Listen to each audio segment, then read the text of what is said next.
Good afternoon and welcome to Jonesy Chats Wrestling.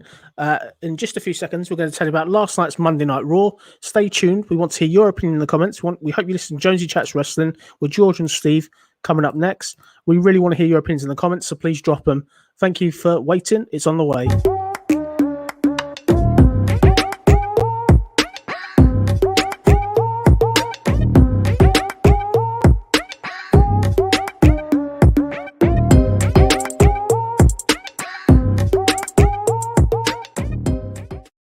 Welcome back to Jonesy Chats Wrestling on YouTube. I'm George, and I'm joined by Steve. We've got a fun show coming up in just a few seconds. We're going to be discussing last night's Monday Night Raw. If anyone has joined us first time, new and old, you're welcome. We hope you enjoy the show. Please give us a thumbs up and subscribe to the channel for all the good stuff.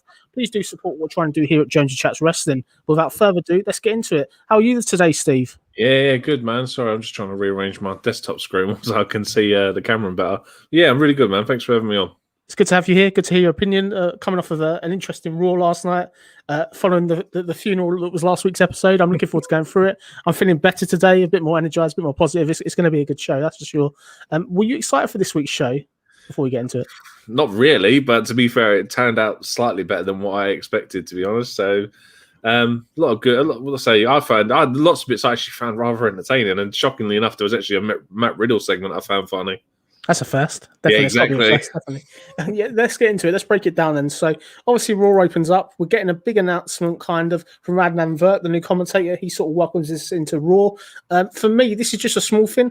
He doesn't have enough excitement at this point to introduce Raw. Like, I think it was a bit flat, like him welcoming you to Raw. It just didn't really lack the nostalgia for me. What did you think of Adnan Vert this week? Yeah, he's no Tom Phillips, is he? We want Tom. We want Tom.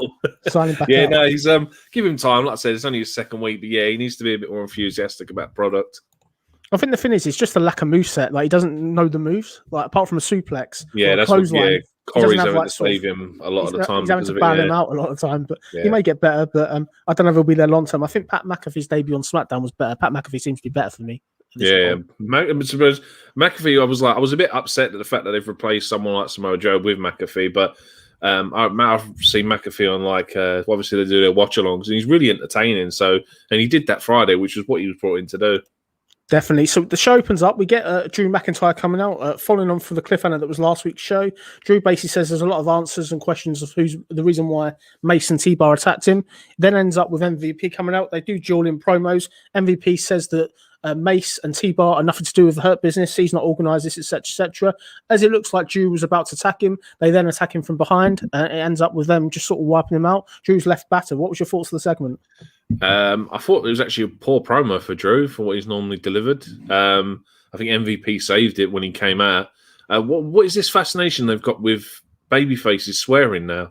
Yeah, they seem to be. They seem to be. Asuka does the same thing later on, and I'm like, well, what's going on here, man? Why are we sort of flipping? You know, do you remember you used to get like babyfaces run promos for 3 or 4 weeks, and it was in that final promo, like before the pay-per-view, that they would drop that one swear word, and it would be a crowd shocker. But they seem to be just dropping them every which way from Sunday now.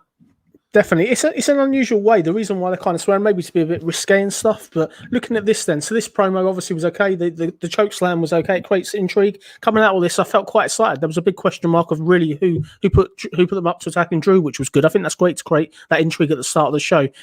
What I must say, though, we did have a backstage segment with them next where they're talking in riddles. It's almost like a game of Animal Farm. And for me, I just thought it was really, really kind of a mess. It doesn't follow up. They should have used this time to sort of explain why they've attacked Drew to a certain point. What did you think of the promo? Are they Noah and his ark and listing off the animals that are getting on 2 by 2? I was like, what is this, man? And obviously, I saw this last night. I briefly started watching the show, and I saw this, and I was like, yeah, I'm just going to sleep. I'll watch the recap in the morning. I'll watch it tomorrow morning, because I thought if the show's going to be like this, I'm not wasting my time staying up to watch this. This was awful. Why are they talking about cats and dogs and aardvarks and the saber-toothed tigers? It was a joke. It must be the new repackaging. No, I'm joking. Oh, man, it's bad. It was definitely. Going to go to the comments. Got a couple in already. You might see R21. Good afternoon. Thanks for checking out the live stream. I can't believe Dominic Zajakovic and dear Madam and Mace and T-BAR. Oh, my God. Yeah, shock of the century. No one ever knew that. You know what I mean? It's just WWE, isn't it? Even the way they did it, they didn't even reveal it properly, but we'll go into that later. The thing was as well, though, is they didn't even mention their names. They just kept them as MACE and T-BAR. And I was like, oh, that's what it is, isn't it? We'll go to that, though. Come on. Got a good one here from Dominic Mills. Hi, Dom. Thanks for checking out the live stream. Man, I'm fed up with Drew McIntyre. I can see where people are coming on with that now because he seems to be copy and repeat every week. Like, he's starting to turn it there. I feel John Cena with his 5 moves of doom because he just seems to come out, waffles the same stuff in all his promos, and his matches tend up being the same. He's not varying it up a lot. So yeah, I can see why people are saying that about McIntyre. Definitely. So we had this fun backstage promo, another one. Drew McIntyre storming backstage. He goes up to Adam Pearce. He says he wants to take T-Bar and Mace on his own. Adam Pearce says he must have a partner. And then it kind of ends up with Drew saying he doesn't need a partner. Pearce has to make the match. So this was just a segment really teasing of who was going to be Drew's partner. Really, that's kind of what I took for you. Got anything else you know from that segment? No, he was just... I don't. If the guy wants to take him on 2-on-1, why is he insisting on he's got to have a tag partner? Do you know what I mean? Drew McIntyre wants the disadvantage. Let Drew McIntyre have the disadvantage. Yeah, Pearce annoyed me in this episode. That's what he always does. Is yes, man. Let's be honest. Let's go forward then. So we obviously had this rematch from last week. We had the Viking Raiders first in the Hurt Business. For me, this was a very good match. I think the only thing with it is it's very much deja vu. The Hurt Business. Since they've dropped from Bobby Lashley, they've been treated like total jobbers. I think the problem I have with this is, apart from the rematch again, was the fact that there was nothing at stake here. This should have been a number one contendership match for the tag team titles. I don't know why they didn't make this worthwhile, if that makes sense. But this is another week where the Hurt Business are getting defeated. What was your thoughts? Just a continuation on the burial of Cedric and Shelton, unfortunately. The match was really good. Like tonight, I said a lot of the wrestling was really, really good. It was just a shame that it's come at the expense of Shelton. But why have you got it's like, again, this is why we got a repeat from last night. This was the first match last week as well. It was the second match last week. It was in the first hour, though. First match last week was Riddle and Lashley. Yeah, and it was just like I said, the match was decent. I like Ivar because the agility that guy can do for his size is impressive. But I went and played WWE 2K19 the other day just to see the lumbar check again. Because I'm like, man, I haven't seen that move in forever. And I was like, let me whack 2K19 on just to remind myself what it looks like. Yeah, I get it. I think it was, as I said, it was a very good technical match, but I think burying him, I think it would have been better to give the Hurt Business a win here, but I don't know where this is going. This doesn't seem to be going anywhere. But all the momentum they had since being left from the Hurt Business is going rapidly, so I really hope they start picking this up because it's just a shame to see them stuck in losing every week. I think you'd agree. Yeah, just as I said, it's just a continuation on the burial of Cedric and Shelton, unfortunately, because Vince McMahon don't like them. No, unfortunately not. We then obviously had this interesting segment. Randy Orton's backstage with Kevin Patrick. He says that the Fiend's no more. It then ends up with kind of Riddle walking past. Riddle's kind of sort of taunting him a little bit. Orton then basically looks like he's bemused. He says that the best part of this is when Riddle basically comes out and said Orton and Riddle's tag team could be the Arcade Bro. What did you make of this segment for Riddle? This was the one bit that made me crack up with Matt Riddle, man. Because you got, what is it? For starters, Randy buries the Fiend because he's like, the Fiend will never be seen again as long as I'm here, blah, blah, blah. So I'm like, well, that's the Fiend written off TV for the next foreseeable future. But yeah, Riddle come round, and when he goes on about Arcade Bro, and he goes around, oh yeah, we could put some snake skin on your scooter, and he starts singing Randy's theme tune. I was dying with laughter, man. It was great. It's just a shame, man. Like I said, at least he's not trying to promote and now he's just generally been annoying. He's just literally been annoying as he's every week. It's just more entertaining now. But yeah, oh man, when he started singing his theme song, I was dying with laughter. Definitely. We then obviously had a continuation of this. So obviously Randy Orton's going backstage. Adam Pearce, he then says he wants a match against Riddle. He refused to say who Riddle is. He acts like he doesn't know who he is. This just created a match for later. I like it that Orton doesn't even want to acknowledge who Riddle is, but interesting match. The guy's been on Raw since when? June, I think. When is it? I've got it written down here. He's been on Raw since June. He's been on main roster. Yeah, and the thing was Riddle was former United States champion. He's the one that pinned him at Survivor Series 2 years ago. Well, there you go. In that NXT SmackDown Raw match, and it was like, how can you not know this guy? I think we've got to mention the elephant in the room, though. Like, what about this? So all weekend, WWE have been advertising this Braun Strowman versus Orton match on this Raw show.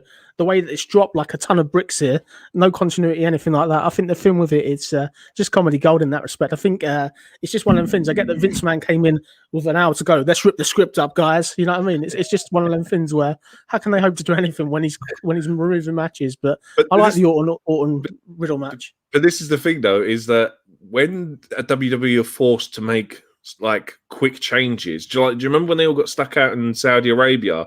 Yeah, and and you they had did to have the SmackDown. NXT come over for NXT SmackDown SmackDown. was incredible. Like the Yeah, best episode it's been in years, basically. Yeah, exactly. And then obviously Vince has obviously arrived late yesterday, and we've got like some of these bits from Raw last night were great, but obviously I said it's based on the fact that that Vince booked it in about 5 minutes.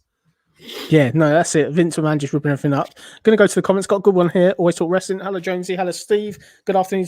Always Talk Wrestling. Thanks for checking out the live stream. I hope you're well. Hope you enjoy it. Definitely. So let's carry on with the show. So we obviously had Charlotte Flair. Massive, strong promo from Charlotte Flair here. Really bigging up her heel heat and stuff.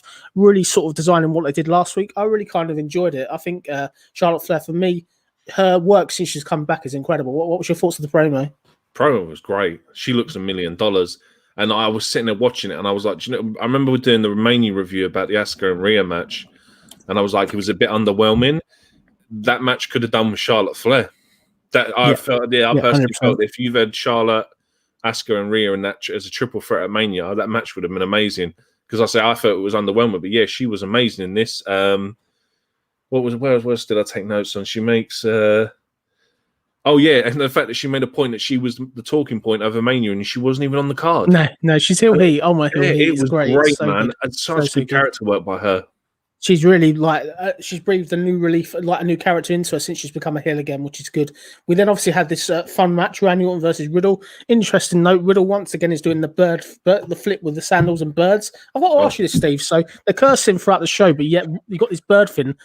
There's no continuity, is there, with that? Let's be fair. Like fruity pebble doves that fly at the screen. I don't. They're able to swear, but yet they've got this childish Pokemon thing going on as well. It's a bit sort of random, but going into them, and you got Asuka dropping like the B word as well. Like, she saw as well. Yeah. I'm like, what's going on with this, man? It's just I don't understand how this is supposed to tie into Riddle's character. What Rainbow Tutti Fruity Dove's got to do with him? The only thing I can presume he's so stoned out of his mind that he's seeing these birds when he does the sandals or something. But it's not exactly sort of great, is it? Let's be fair. Let's kind of go to it then. So the match itself, you said that. really, really good match. They got 14 minutes. Unbelievably, Riddle's beat Orton. I cannot believe I'm saying this. I know it was a fluke. This is the guy that obviously beat Bobby Lashley back in January.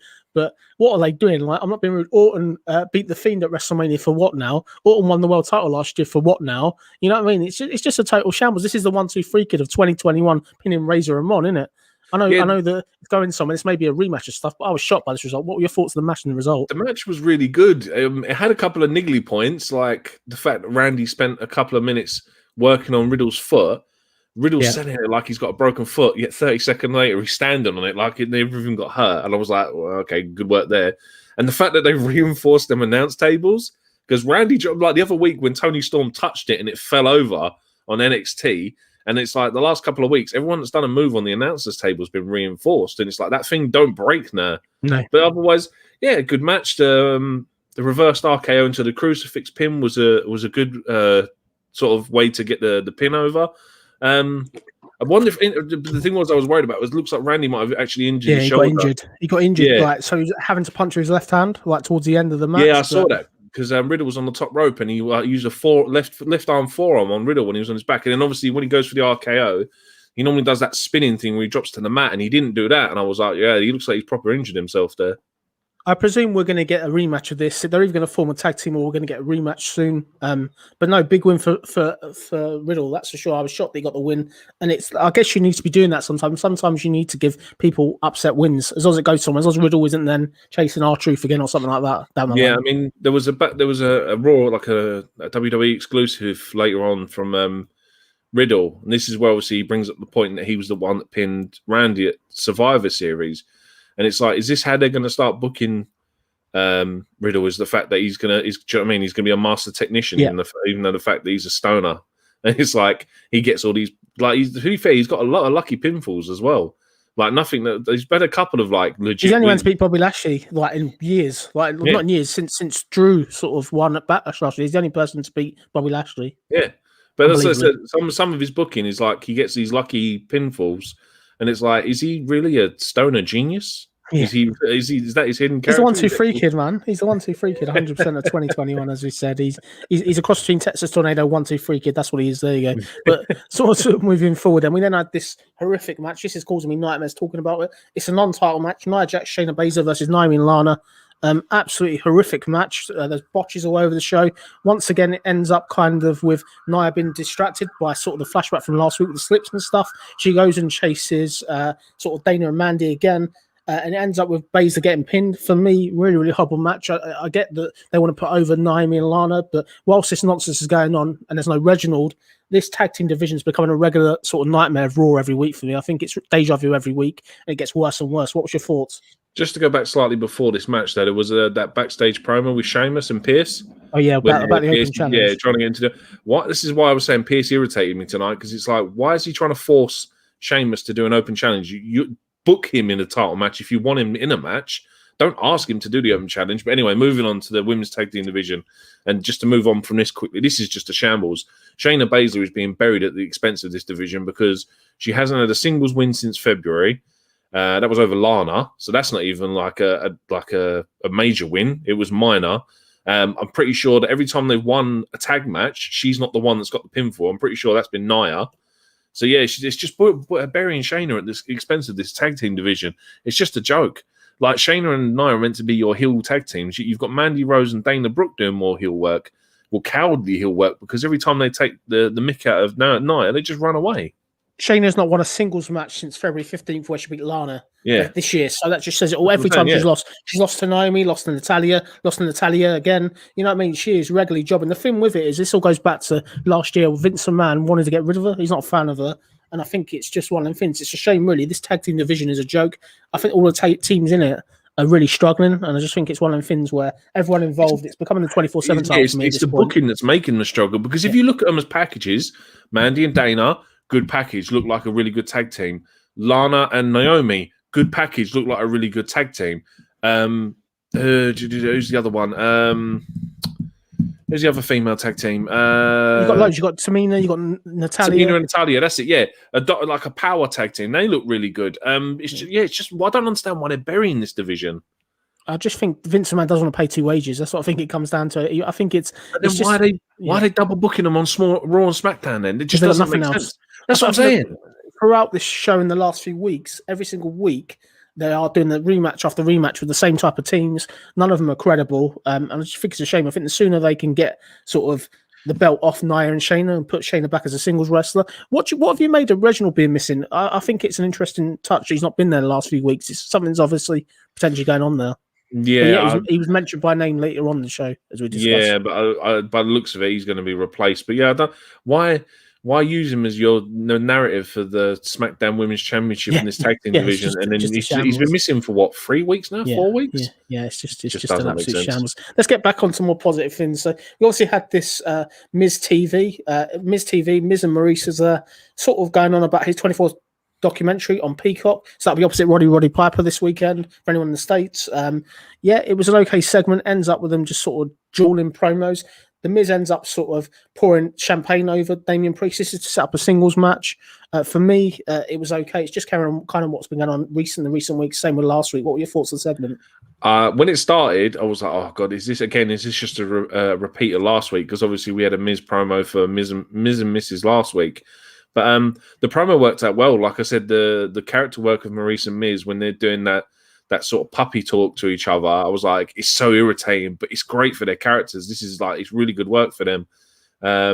It was insufferable, but yeah, like I said, it really works for them. And then obviously Priest comes out. He comes out with a Jake Paul diss, which I won't lie, I did chuckle to myself. I thought that was great. And then that's the relevant sort of comment for this week, isn't it? Yeah, and then and then he said that the Miz has got no balls, and I was like, oh, that's even better. But the thing with it, obviously, just to set up the match, it was an okay kind of segment as well. The Jake Paul thing, I think that's their attempt at pop culture this week from the writers. I need to seem relevant. That's what they're doing there, is they're starting to use, because they do another one later, and I'll get into it when we get to it. But it really irritated me when they use this one. No problem. I'm going to go into the match we had next. Since we had Elias versus Kofi Kingston, I think this is very similar to last week where we had the tag match. This went on and on forever. Crucially, Elias picked up the win, so Elias gets a win off the ex-world champion, Kofi Kingston. For me, surprised to see Elias win, but I'm done with this. I don't know where this is going. They seem to be short of doing anything with the New Day since AJ Styles almost won the belt at WrestleMania. What's your thoughts?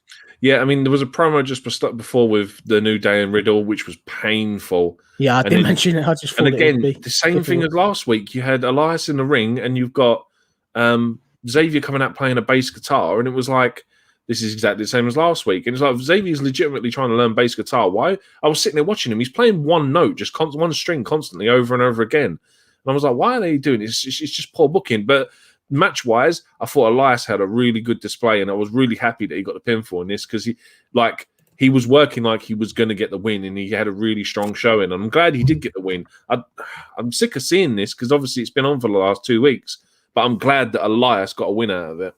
Definitely. I think it's a big win for Elias. Also do something with it. But I just thought it was kind of filler. We then obviously had this next segment. Sorry, just to go back, just to say, why is it that obviously Elias and Jackson are meant to be the heel tag team, but yet Xavier and Kofi are doing the heel stuff?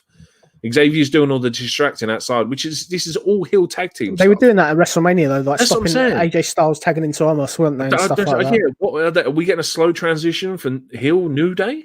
I don't think so. I don't know. You'd have thought so. You'd hope so. You'd hope it means something, but it's so disorganized. As I said, like not having the Raw tag team champions on a show second week running with no explanation again. That stuff like that just says how the narrative is at the moment. They seem to want to do rematch after rematch, which we're going to get into in a second. We obviously had this Alexa's Playground. This was another horrible segment. Once again, this week she's talking about how the doll basically helped her break someone's arm in the playground to get some ice cream. It was total waste of time. It doesn't really have any reference to what we saw at WrestleMania. That's still not been explained. In the end, it kind of just looks really childish. And he superimposed the doll on all her baby fur. Yeah, it's just comedy, isn't it? Let's be fair. The thing with this is, it was so bad but so funny. It's funny, but it's great to see Alexa Bliss. She's a fantastic performer. She's doing the best she can with what she's given. But for me, I don't know how they explain this. This is getting silly. So when we get to the point, it's almost like Alexa's going to be a singles wrestler on a push.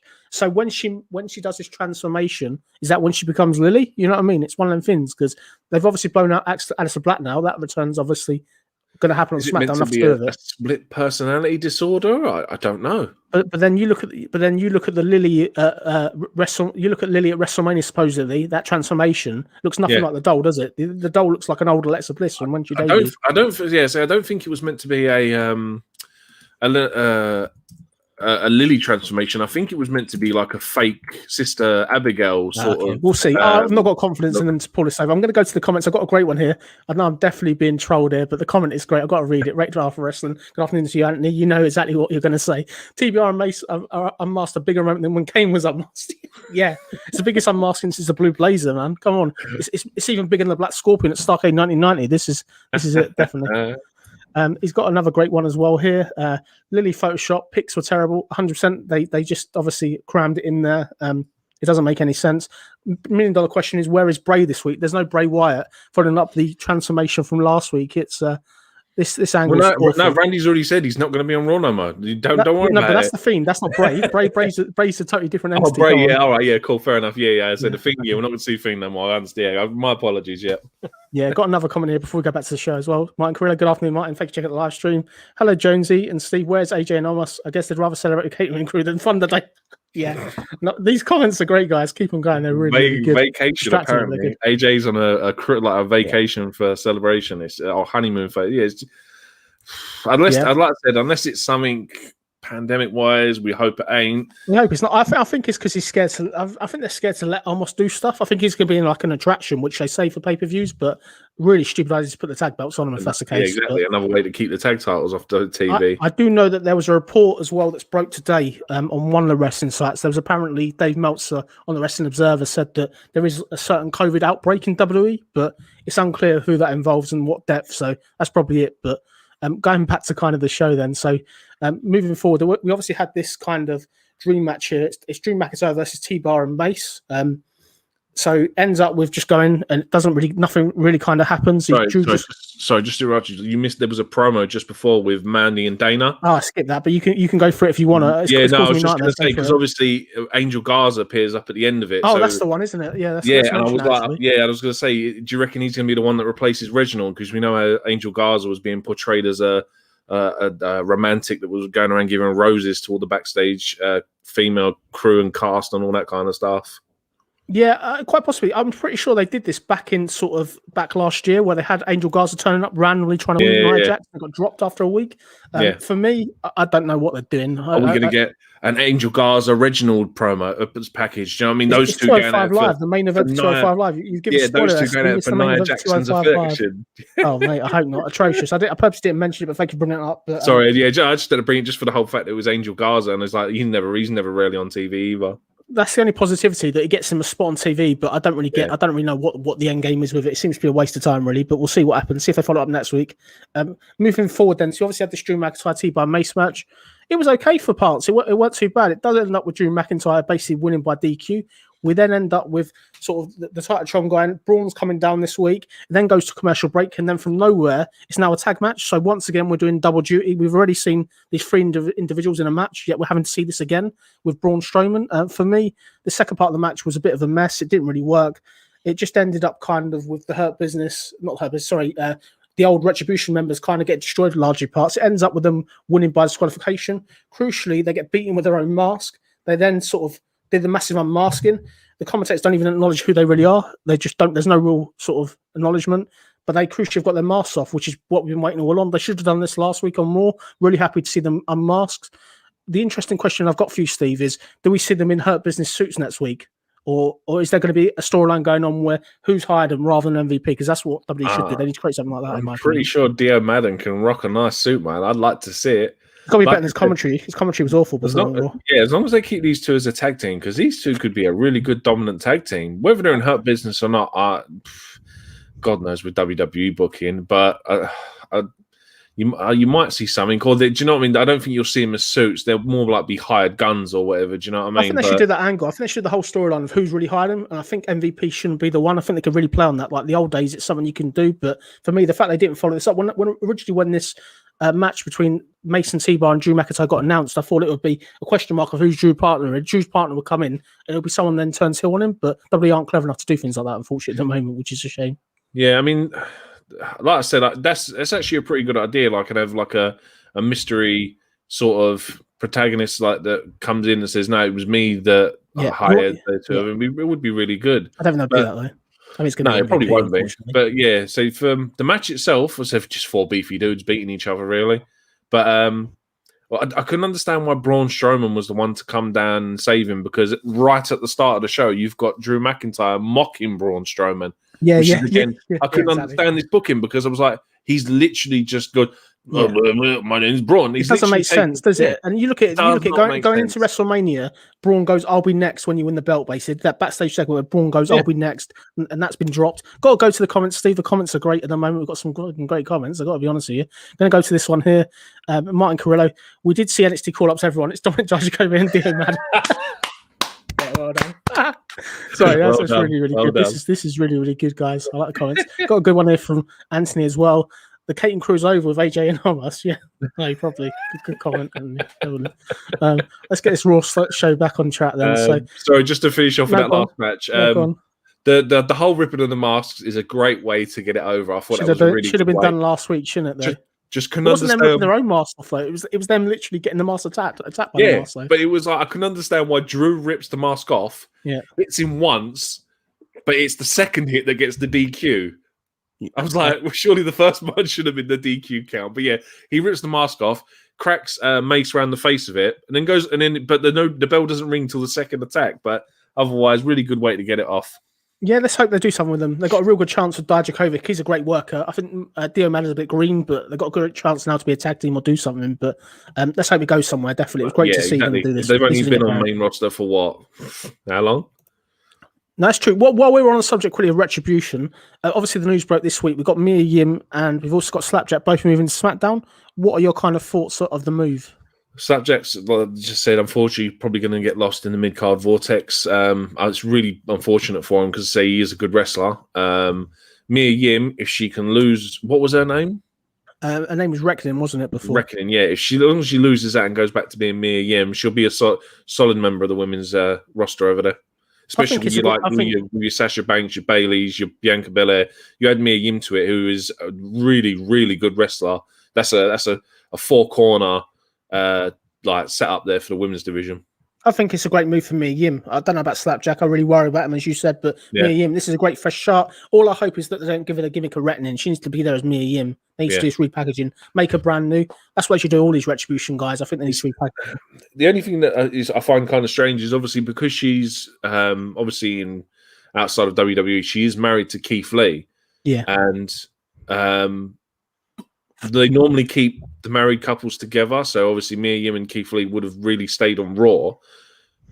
Does this mean that Keith Lee's now going to SmackDown as well? Or do you know what I mean? You would have thought so. It's a great logical point you make there, but he's obviously not been seen for ages apart from watching matches and stuff. But I don't know. No idea. Maybe when the draft happens. Got a great one here from Anthony. Thank you for commenting, Anthony, again. Mia Yim, great. Added to the SmackDown roster. Really need someone like her. 100% because we didn't get Io Shirai. Mia Yim's a great addition, definitely. Let's carry on with this kind of Raw show then. So obviously we had this match, just kind of a rematch from last week. It's The Miz versus Damian Priest, so we're doing a rematch again. For me, it was an okay match in ring. Crucially, Damian Priest got the win here with the hits the light net breaker. 50-50 booking. This was the right result. I'm so glad that Damian Priest won this week. I just don't know why they beat him last week. What was your thoughts on the match? Well, he's got to get a loss at some point. So I think just to give him that loss last week, because that's what everyone sort of I did. I blew. He'd not lost a match on WTV. That's what I'm saying. Yeah, so he's got to lose at some point. So for the Miz to do it just to get the pinfall this week, it kind of makes sense. But yeah, really strong display for Priest. I mean, I love that bell clap he does. I think that's just such an old school move that you don't see that often. Yeah, and yeah, then he does that, and obviously, then he does that hit the lights. It was the right decision this week. But I said we're probably going to get it again next week.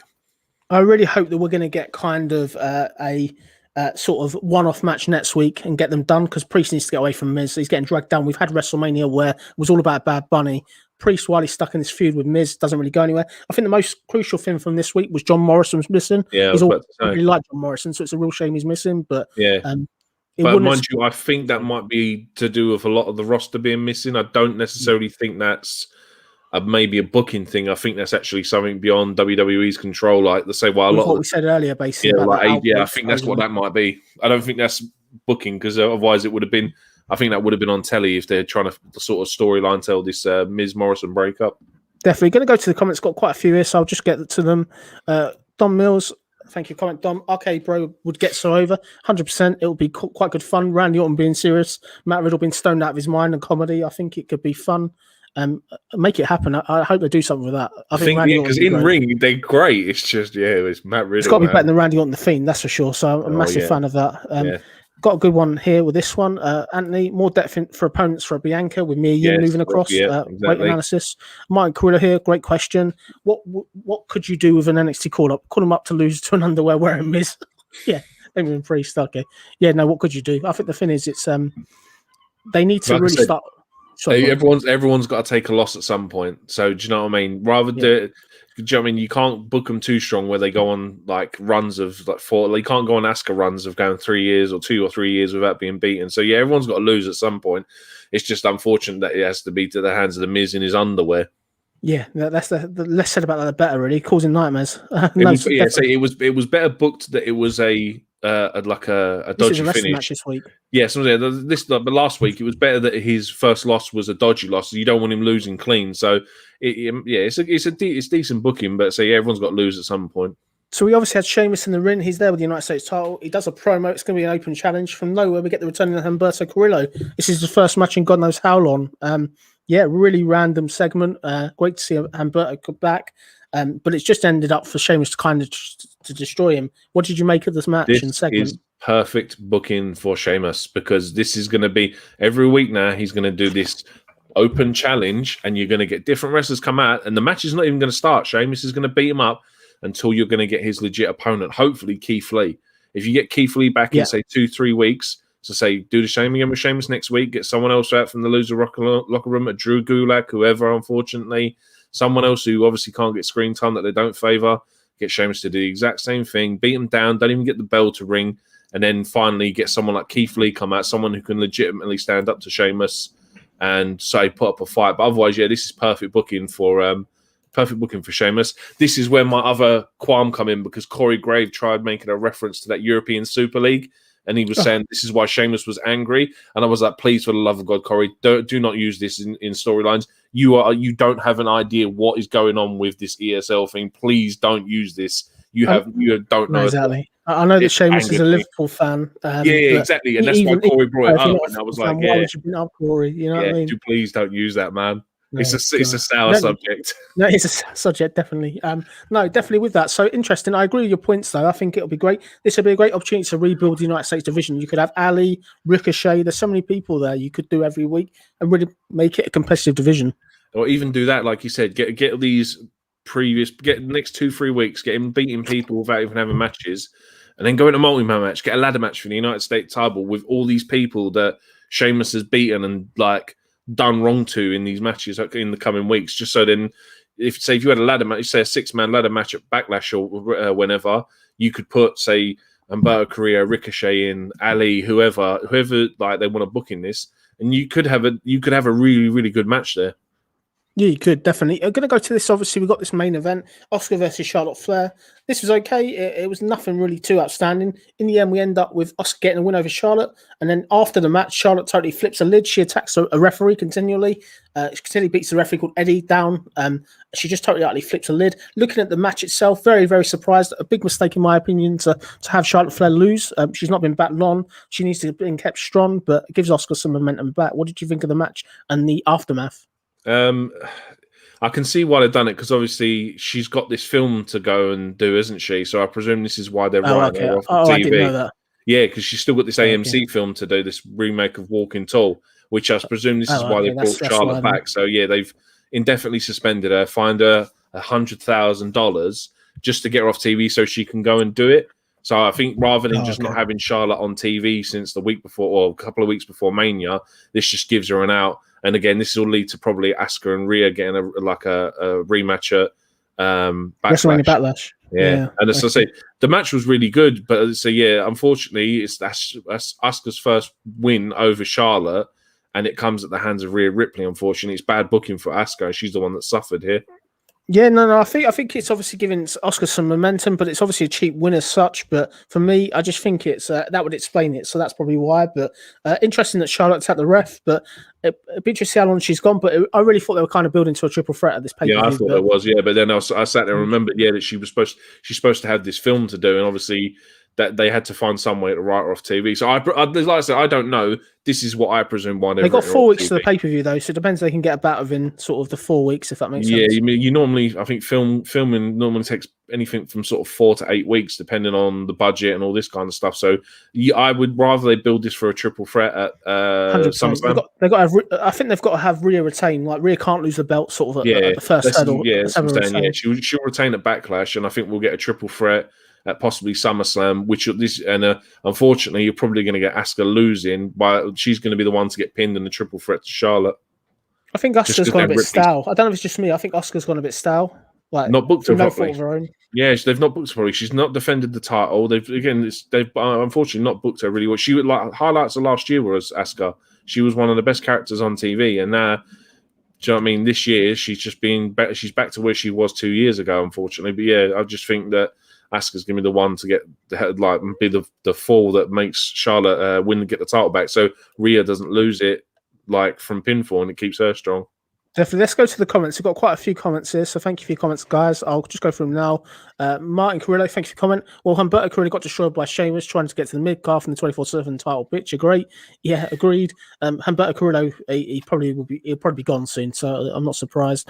Got a great one here from Anthony. Thank you for your comment, Anthony. The Sheamus Carrillo match was so forgettable. I forgot to mention it in my review. It wasn't even a match. The bell didn't ring. No, definitely. It's probably not a straight beat down. He just literally he beat him up. He got him back in the ring, done that bro kick, and then that was it. It wasn't even a match, and you'll get it for the next 2-3 weeks just to build Sheamus. Definitely, Martin Carrillo. Thank you for comment again, Martin. Damn, the referee got backstabbed by Charlotte Flair with a brutal attack. What a way to end Raw. I got behind the refs to fight back. 100%. You'd have thought they'd have got a female ref out there, so you can at least have contact. But again, it makes her look sort of devastating. It makes her look stronger if she does it to a man, though. Definitely. Rated R for wrestling. Thank you, Anthony, for your comment. I totally forgot about that, Steve. I didn't remember Charlotte had a movies film, so well done, Steve. A good one there. And like I said, I don't know. That's just what I'm. No, it's a good shout. Yeah, it makes sense to explain it, to be fair. Yeah. There we go. Noob and Co. Good match, but the ending's completely crazy with Charlotte Flair. Thank you for checking the live stream. Yeah, I'd agree. The ending was a bit nuts. It's how they follow it up next week. But if we're going to go to sort of a final thoughts and score then, Steve, what would you say is your final thoughts of this week's Raw and a final score? I think I'm going to give it a 6 just for the fact that Matt Riddle made me laugh. 6 because Matt Riddle. Fair play. You're entitled it to was opinion. 50. It was 50-50. The wrestling, most of the wrestling was really good tonight, apart from the women's tag match and. No, because even the Elias stuff I really liked. It's just unfortunate it was the bits in between that sort of ruined the show. But yeah, I say Matt Riddle giving me a laugh. I'm going to go 6 out of 10 for me. I say just for him singing Randy Orton's theme tune, that made me die. I'm glad you enjoyed it. Yeah, my rating this week, I went 4 out of 10 last week. This week I'm going 5 out of 10. It's slightly better than last week. At least there was something to talk about. I think the lack of a cliffhanger at the end for me, then if they're not going to pay it off next week, I'm not well invested. I think the placement of the Sheamus Carrillo non-match after the Drew match was a mistake. And I just think they need to do more of creating intriguing storylines what we have to see next week. I think that's really missing on this week. But hopefully they'll get the roster back. And for me, it was okay this week. It was watchable, whereas last week was absolutely tumultuous. It was really, really bad. Have you got anything else to add before we talk about the WWE releases quickly? No, mate, go for it. Okay, so obviously WWE released quite a few wrestlers last week. This is obviously a bit of old news and stuff. Obviously, we haven't covered it yet on the channel. So obviously, they released Samoa Joe, Billy Kay, Peyton Royce, Mickey James, Chelsea Green, Tucker Kalisto, Bo Dallas, Mojo Rawley, and Wesley Blake. Obviously, out of that, there's quite a few names that were quite talkable. The most notable was Samoa Joe. For me, really, really strange kind of choice to get rid of Joe. I think the fact that he's been such a good sort of commentator, he potentially could have been cleared to come back to the ring. The only thing that makes me think he wasn't cleared is the fact that WWE weren't willing to clear him, which is why they've had to kind of release him, and he's asked to go back in the ring. What were your thoughts? Yeah, when you initially messaged me and told me all these wrestlers, and because obviously they was dropped in sort of staggered segments, they kept updating it, didn't they? Yeah, because it was first you had Billy Kay and a couple of the others, and then you text me and it was Joe's been released, and then you text me Peyton's been released, and I was just like, man, this is madness. But yeah, Joe's just such a big loss, man. That guy is in that company probably one of the best on the mic. He's probably, I'd say Roman Reigns has caught up to the quality of what Samoa Joe can do on a microphone. That's how well Roman's been doing. But Samoa Joe is, on a microphone, that guy's unstoppable. And in a ring, he's just immense. And like I said, I don't think like you said, I don't think he was ever going to get cleared. And obviously they're paying him X amount of money to sit on an announcer's desk. And they've just got rid of him and replaced him with Pat McAfee. But then I can imagine they're probably paying Pat McAfee the same. Must have been a whack as well. That's what I'm saying. Yeah, he's got to be getting the same amount as what Joe was getting. I think the thing with Joe is I would hope he goes to AEW. That's the best of the options that are out there. If he could be cleared, I think a program versus Eddie Kingston could be great. I think imagine the promos there. But for me, really surprised to see him go. When we look at the other releases as well quickly, I think the other two notable ones really for me were Billy Kay and Peyton Royce. Billy Kay, not great in the ring, but she's had some great work. The fans are behind her. Charisma's good. She could have been a good manager for somebody. What were your thoughts of Billy Kay and Peyton Royce getting released? First legitimate tag team in WWE, aside from a proper tag team, not Sasha and Bayley put together. The first tag team. And then they shot themselves in the foot because then they split them up. And it was why have you split the only legitimate women's tag team you've got? And then, Peyton was doing some great work on Raw Talk a couple of weeks ago where she was challenging. Promo she did was really good. Yeah, it was really, really good. And I was like, that's what you want to see from her. And then obviously it comes out that apparently Kevin Dunn just didn't get Billy Kay's character. Billy Kay's been featured heavily up till Mania. Everything she's done has been great. Her whole trying to sell her resume and all this kind of stuff. And it's I don't get it, man. I honestly don't get it. And then I say for a couple of the others, Tucker, I'm waiting to see what he says because I imagine that guy's got a lot of stories to tell. Yeah, he'll probably do a lot of shit. I know that Fightful Select did an interview with Chelsea Green this week, which was interesting. That's on there on YouTube if you want to watch it and stuff. I think that's interesting. For me, it's just a real shame to see these people get released. I think when you're looking at Rematch City on Raw, the way they couldn't find spaces for some of these people, it's just absolutely nuts, really, to me. Yeah, Chelsea Green, I think, is one of the unlucky ones because obviously she made a debut twice and got injured twice. Yeah. And I think that's just, unfortunately, that was the downfall of that one, which is a real shame because she's really talented in ring, especially when she was doing that Laurel Van Ness stuff in Impact. Yeah, she is. And so, Bo, like I was saying to you before, I've seen them rubbish WWE movies, and the Marine 5, Bo Dallas was one of the best characters in it as this sort of biker character. And I was like, you should put Bo Dallas on TV doing this because this is really good stuff. But unfortunately, he sat in catering for 2-3 years. Well, what, since October 2019, I think he was last. Yeah, he's been there for ages. He ain't done anything. Yeah, he's been sitting catering since, just doing nothing, unfortunately. But hopefully he can go on to do something better. Same with the rest of them. Who else was released? There's quite a few. So the ones who got released. So we've also got Peyton. We said Mickie James is gone. I'm sure she will go to. She was probably doing NWA Power for Takeover. That's madness. She did. She was really good. And then you've also got Tucker, as you said, Kalisto, Bo Dallas, Mojo Riley, and Wesley Blake. I don't know how many of them will be re-signed. I hope that they all get work. WWE obviously going to pay them up until a certain date, which is good. But for me, shame to see people released at this time, particularly WWE making record profits and stuff like that. But budget, that's a joke in itself. Budget cuts and they're releasing people. Like I said, I reckon it's like Vince has got targets that he has to meet to keep his job, and unfortunately, cutting certain members of the roster to do it is just his way of keeping his job, I think. Definitely. What I think the last thing I'm kind of going to say before we end the show today is what I really want to see from WWE going forward is we want long-term storylines where there's a real intrigue, really. That's what I think is missing on Raw at the moment. And SmackDown. SmackDown's a lot more watchable, but they really need to start creating these intriguing storylines rather than start stuff and then not finish it. But have you got any thoughts you want to add before we end the show? Just to ask you quickly, what do you reckon to say no NXT roster being released? Because there's a lot of members on that roster that haven't been used in a really long time. And to be fair, like a lot of people have been saying on social media, there's a lot of people on the roster that should be released because of stuff they've done outside. Yeah, no, I know you're talking about. And it's but then say, I'm not criticizing his work, but you've got people like Kona Reeves. I can't remember the last time I saw him on NXT. It's like I don't want the guy to lose a job, but if he's going to do a Bo Dallas and sit in catering for 3 years, do you know what I mean? Like they need to do something with these people because at the end of the day, this is people's livelihoods. Do you know what I mean? They was meant to be doing them NXT releases last Saturday, apparently, but I don't know what kind of happened there. Very interesting, but you've noticed as well, they're not moving anyone from NXT to Raw or SmackDown. They haven't done anything after Mania. There's no Io Shirai on SmackDown. There was no Finn Balor coming up. Yeah. It's very interesting time in WWE. We'll be interested what they do with this, but for me, the only thing I can think with the NXT stars is the fact they've got this new primetime show where they're live against nobody. They maybe want to hang on to people to bring people in, I guess, for talent and stuff. But yeah, I suppose so. I think the real test will be once we get out of this kind of COVID era, really, when we're back to fans every single week. That's when we'll see really who's going to be surviving and who's not really. Just a last question before we go as well. I've seen a lot of people that are getting excited for a Survivor Series because a lot of people have been going Bobby versus Roman versus Karrion. I just wanted to know what your thoughts on that would be because that sounds amazing to me as a main event for Survivor Series. Sounds absolutely fantastic. Can I see it? Probably not. I'd love to see it though. Definitely. Yeah, they probably won't bring NXT into it, but they should. But they should do that. If they do that, it'd be great. But I don't know how you book it. Who's going to go over? Obviously, Roman's probably going to go over. Roman, obviously, yeah. But that'd be a great match, definitely. Let us know in the comments if you've been watching the video the whole time. Would you like to see that match Steve said? So that sounds like a dream match to me.